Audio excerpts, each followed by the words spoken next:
going to mute while I cook. Okay. All right. So welcome to the team call, May 24th. Is it the last team call? Or do we have one on the 31st? I don't know how many days are in this. Yeah, we do have one more. So second to last of June.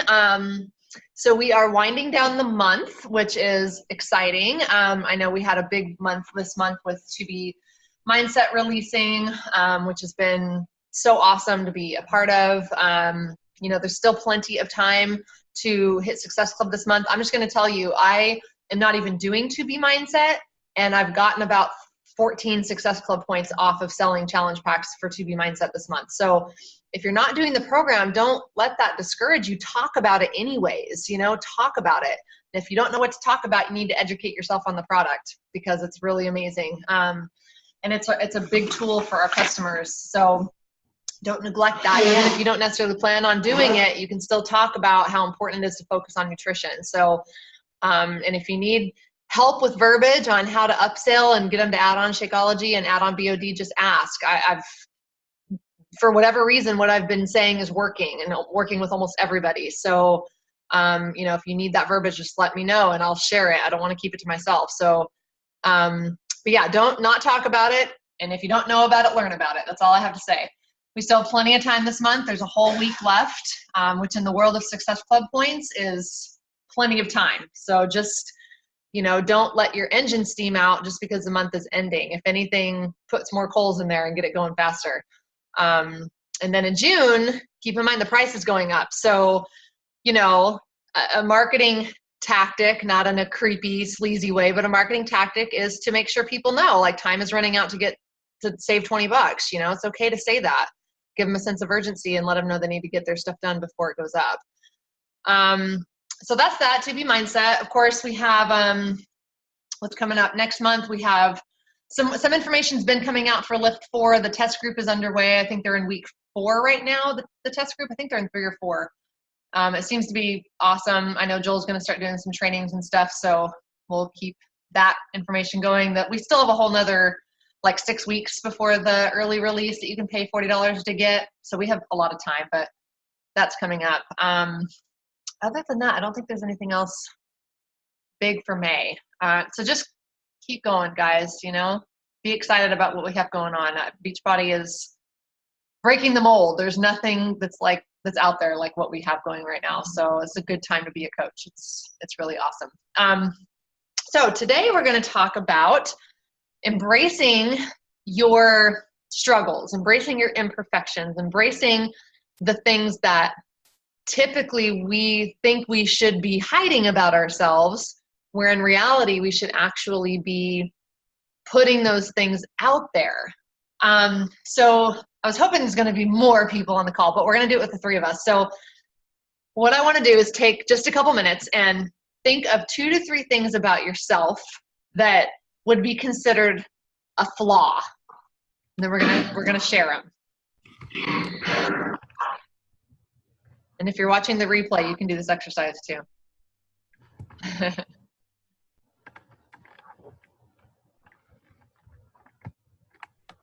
This can be like bad habits, bad characteristics, stuff that you'd normally be like, I don't want anybody to know that about me. And we're going to share on here so you can replay it. Share. Right. You're going to, you know, embrace the challenge and share it with small group before you share it with big group, which is called Facebook or Instagram stories. All right. You guys have your things?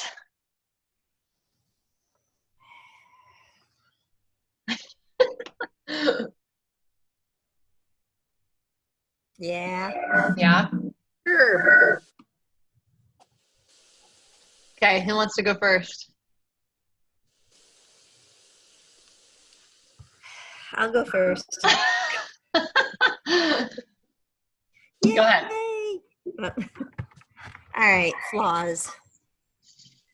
I think, you know, when I think of the things that I do that end up being like my big struggles and which like annoy me to no end when I do them is I always say that I'm like really organized, but I'm like this big procrastinator, and I will get super focused, and then all of a sudden I'll get really distracted and something else will steer me off, and then I just abandon what I was doing. And so my follow through sucks on things. I have to really, really focus on trying to make sure that I really follow through on every single step that I need to do. Mm-hmm. So cutting corners maybe? Yeah, I do. I start cutting corners. It's okay, this isn't as important to do that. Yeah. And even Tubi is a great example. I'm following it, but have I tracked this week? No. It's okay, what do I need to do with everything? And that one I'm going to let go of, because nobody's going to see my tracker anyway. Mm-hmm. And I know what I ate. It's the little stuff like that. And then I end up getting annoyed. Yeah. And I can really see it in this business that I do that. Yeah. So that's a big one for me. And just trying to I try to do too many things, I think. Trying to narrow down and just say, okay, this is what I'm going to focus on. I can't possibly do all 10 of these, but I try, and then don't do any of them well. Yeah. So, it's almost like that trick we play on ourselves that we multitask well. Yeah, but we don't. I remember Shalene talked about that a lot in, was it 131 or just her podcast? It might have been just her podcast. She was talking about how we think we're superheroes because we're multitasking, but in reality, whenever you multitask, you're actually doing both things really crappy. Mm-hmm. Exactly. But you think, oh, I can do this while I'm doing this, and while I'm doing this, and I'm all good. But no, you don't. Mm-hmm. You can't. That's probably my biggest ones. I know I give up very easily. I'm quick to say, okay, this has gotten to be too much. Right. And so fine, I'm done. And I have to really it's something I've really worked at lately, of just trying to say, okay, I'm not going to give up. I've said I'm going to do this. I'm going to see it through. And I'm going to finish what I said I was going to do. So that's something that the last 6 months, especially, I've been really trying to focus on and do. It's a big mind. I think it's all mental with that. So we're all kind of like that. And so it's almost it's a mental challenge to push past that moment where you'd normally stop. It's kind of like in Girl Wash Your Face, when she's talking about when you're running, and if you've only gotten to the 3 miles in your mind, that's your pinnacle. And so that's where you stop, because that's as far as you've gotten in the past. And it's just that decision to go to the next point, the next mile or the next half mile or whatever. Mm-hmm. Yeah, training. Exactly. Mm-hmm. Exactly. You hit your comfort zone of, okay, I've done this. Yay, this is really good. And we're our own worst self-sabotagers. We're well, I couldn't possibly get to the next level. There's no way. Right? Yeah. Exactly. Yeah. Bingo. All right, Adrienne, you want to share? Sure. I'm stubborn and persistent to an absolute fault. So I will expect everyone else to be as persistent and or stubborn as I push myself to be. And then I'm shocked and disappointed when they're not willing to put in that same amount of effort and I guess steady focus. Mm-hmm. And then I can't understand why they're not as excited about it as I am. So I can't I fail to be able to see why everyone isn't as aggressive about getting to whatever goal it is as I am. Yeah. You project your personality onto them. Mm-hmm. What? You're not willing to sacrifice everything else you love for this? Why not? You can't take one last hour of sleep to get in your workout? What is wrong with you? You will never sleep again in order to get this? I'm willing to do that. What's wrong with you? And I'm consistently just wait a minute. Yeah. I'm the only crazy person here. So. I think oftentimes, because I've known a few people that are like that, and I think for the most part, you do that almost subconsciously, right? Like you're getting frustrated with people, and then it's not until you realize, like, oh, well, I'm kind of expecting me from them, and they're not me.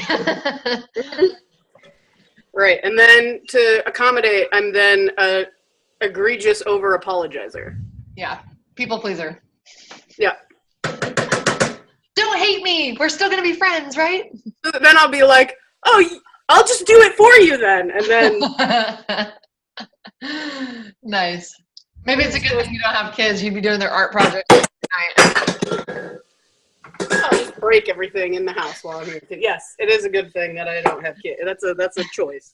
Adrian's kids would she'd be doing all their science projects. Like, oh, honey, don't worry, go to bed. Mommy will do it for you. I love science. It's my favorite. No, I hate it, but I'll pretend to love it for you. Yay.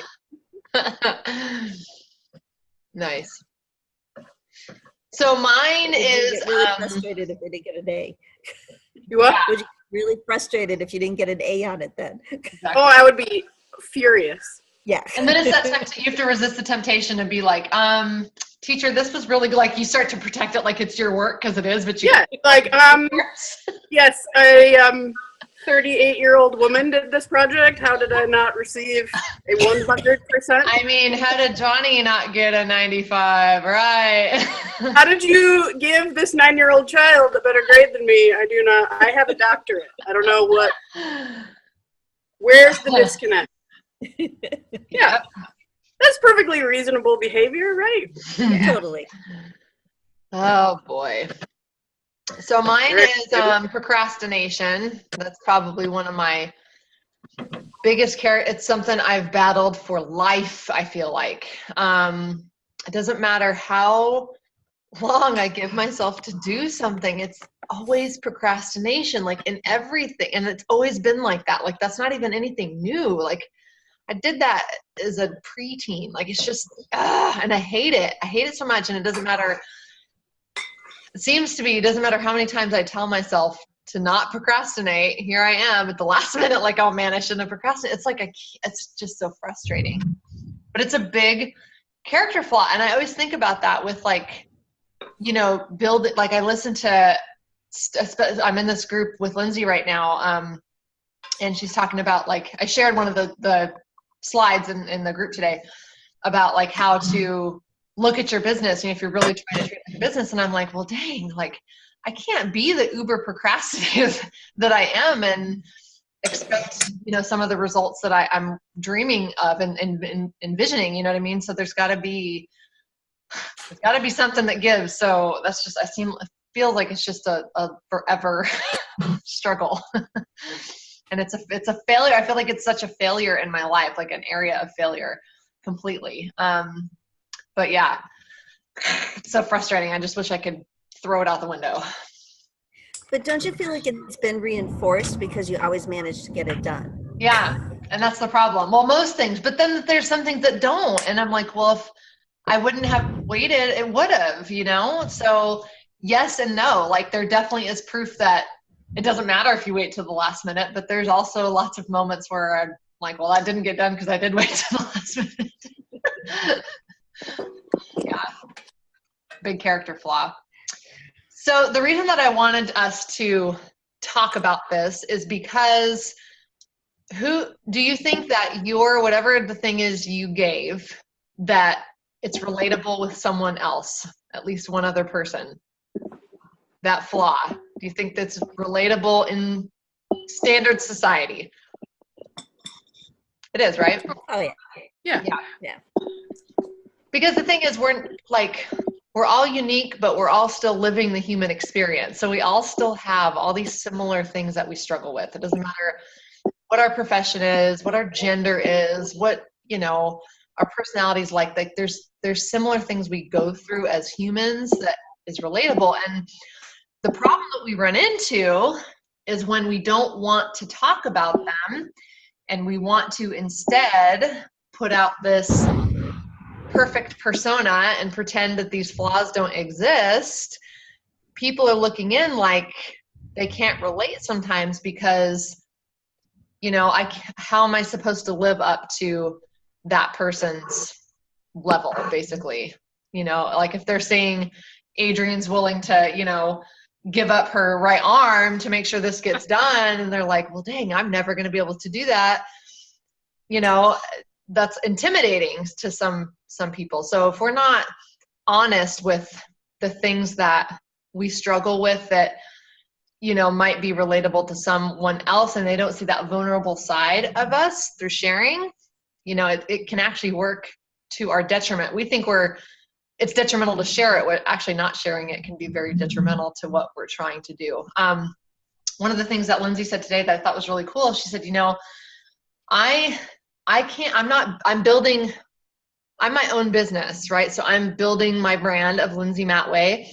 And she said, don't get me wrong, like, I love Beachbody. Beachbody's given me my life, like what it's given me, my freedom and all that, but I don't work for corporate. I work for me. And so if I'm not sharing me and who I am and what I stand for and the things that I'm, you know, struggling with, and even some of my successes, like, I'm just building their brand, which they spend millions of dollars to do. They're not building my brand. I have to do that, you know? And so I think we forget sometimes through our flaws, we build our own brand. It sets us apart. It makes us different than everybody else, you know, because we all know what happens when coaches copy each other. Everybody looks the same instead of being unique. So I wanted to share this thing with you guys that I came across. You guys know the Crocs, the shoes, the horrible shoes. You know what I'm talking about? Oh, yeah. So this ad from Crocs, this is their slogan. It says, this was like a campaign they did. Crocs invites you to join a global movement of all those who embrace their one-of-a-kindness. Come one, come all, hashtag come as you are.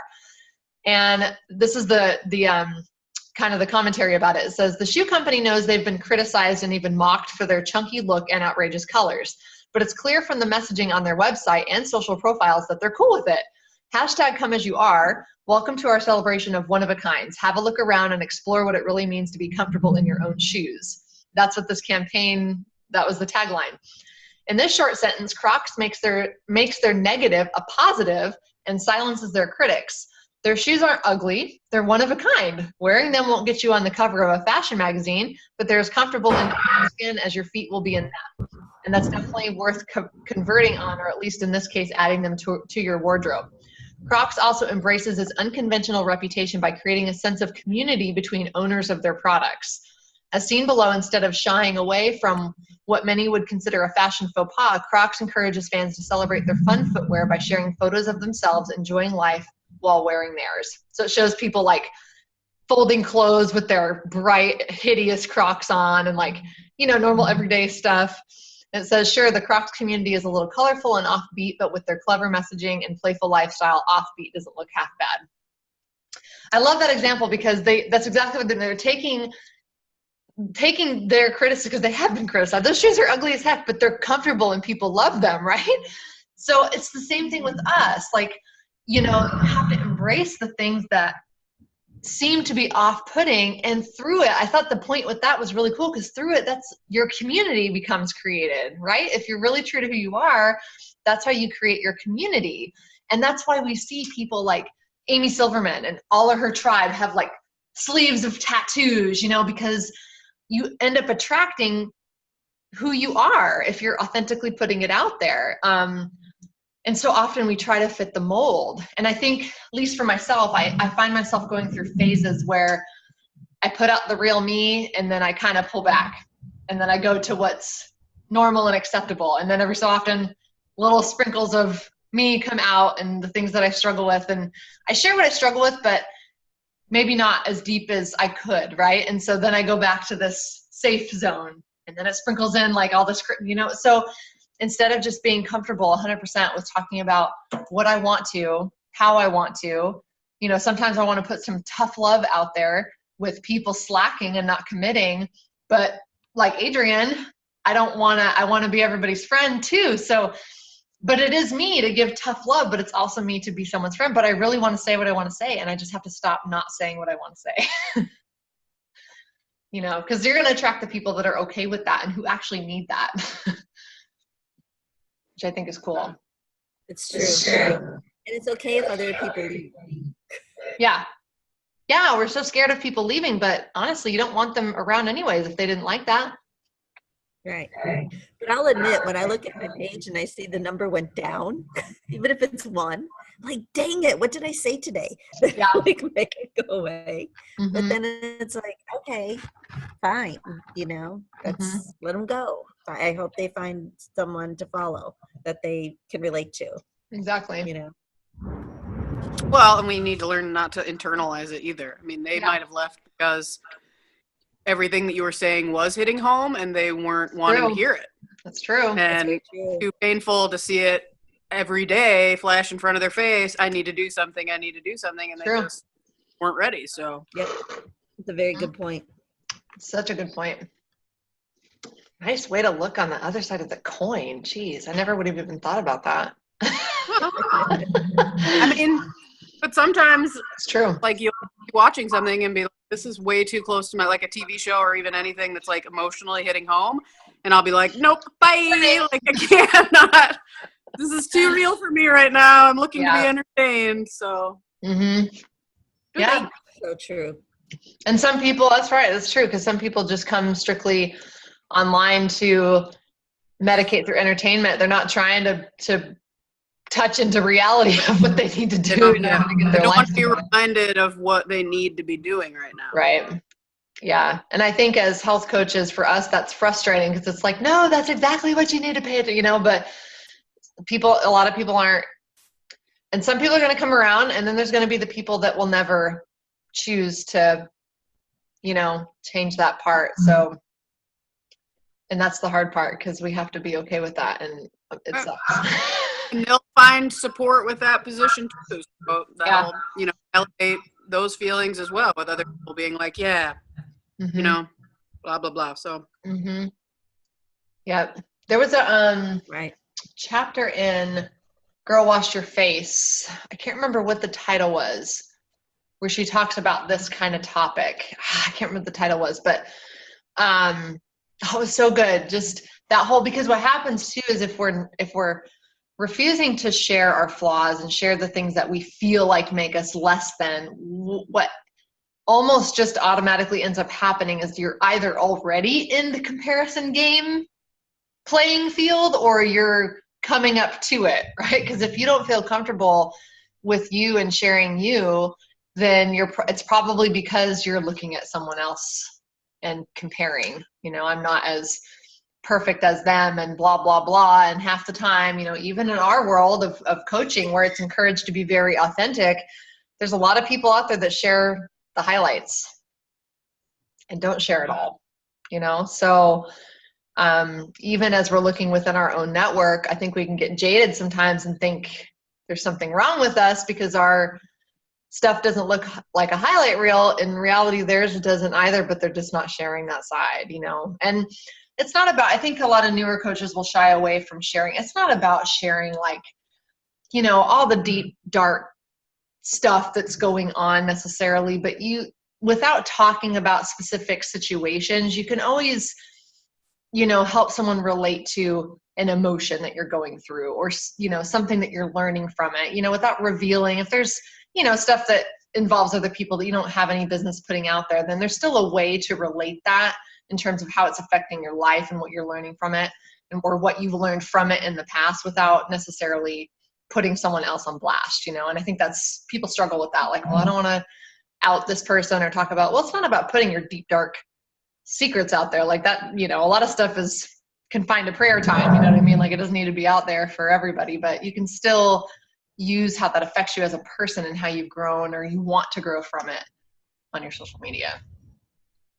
But it does make us relatable, you know, because the thing is like people can buy our stuff anywhere, really, you know, but people desire to work with someone they connect with, you know, so you're not going to find your people not being who you are.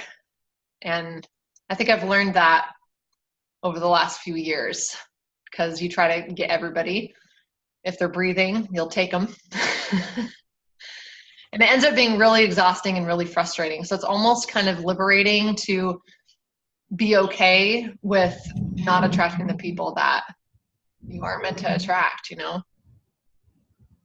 Because it's exhausting. Those people are energy suckers. Like,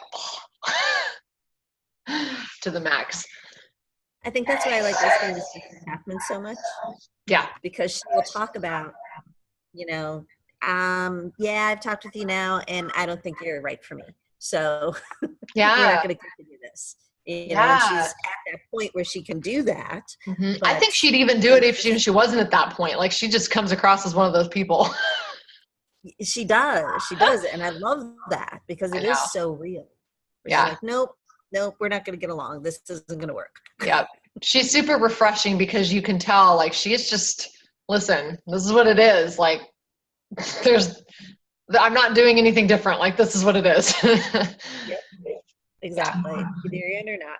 Mm-hmm. I listen to her sometimes and I'm like, dang, that's exactly what happens in my mind, but I can never see myself putting it out there like that. But that's exactly what my thought, that's what they do. But I'm like, oh my gosh, that's so bold to just say it like that. I know. But it works for her, because it's authentically her, and the people that need that tough love it. Yep. It does. It really works. Yeah. It's crazy. So there's a couple of books that I think are really good on this topic. I know we're about to go into our next month of PD, but Brene Brown has a couple of good ones. The Power of Vulnerability, I think, is the name of it. And then there's another one, Embracing Your Imperfections, I think, is the other one that she wrote, kind of about the same topic. I haven't read the Power of Vulnerability, but I have read the Embracing Your Imperfections, and it was fantastic. I actually want to read it again. So there's a lot of PD out there on that, and I think even just in our, normal lives, sometimes, irregardless of our business, it's kind of like we put on such a mask that for the world that sometimes it becomes that for ourselves too, and being us, really us, is good for just you in general as a person, It translates into all other areas of your life, your business and your work and relationships, all that kind of stuff. So embrace the flaws, embrace the suck. Don't be scared to share it. It's so much more relatable than not. It really is. It's like you see the people who share the bad moments and you're like, dang, that was really brave. I respect that. And then you see the feedback because it's relatable, so it's good to see it. It's true. Yeah. Yeah. That's why I shared last month when I had chocolate before my broccoli a couple nights in a row. It's like, I'm just going to tell them I had this chocolate 2 nights in a row before my broccoli because that was a hot mess. Clearly not on my time nutrition plan. Yeah, that's why I think I need the change too. I need a little bit of a mix up in my routine right now. I know I'm going to come back to it. I loved 80 Day Obsession. Loved it. I still love it right now. I just feel like I need a little bit of a change. Yeah, it's been 4 months. So. Yeah, I know. I'm like, that's a really long program just on its own. It is. Mm-hmm. Plus it gets in your head. It gets right in your head. Yeah. So and if you're like, you want to be in it 100%. And then if you can't, you're like, I'm failing at everything. Yeah. And I couldn't bear the thought of being able to do it the first time and then not be as good. I just couldn't deal with it. And I feel like I'm not as good the second time. And that's part of my problem right now too. I'm like, this isn't, but then I had this fear because, I have some people that are just starting their round 1. So I was struggling this last week because in my heart, I knew I wanted the change. But then in my coach heart, I was like, well, I feel like I'm ditching the people, right? Like, but I've already done my round 1, so I've had private conversations with those people just so they know. I'm like, don't let this deter you from your journey. We still have the group. I'm still going to be in the group. Like nothing changes for you. You know, this is just different for me right at this moment, you know, and I'm going to come back to it. And I think that's partly why I decided to hybrid it, because I'm like, okay, I still want to have elements of it in there because I feel a sense of responsibility to other people. I can't not do it. Huh? You got to do what's right for you though, too. Yeah. Yep.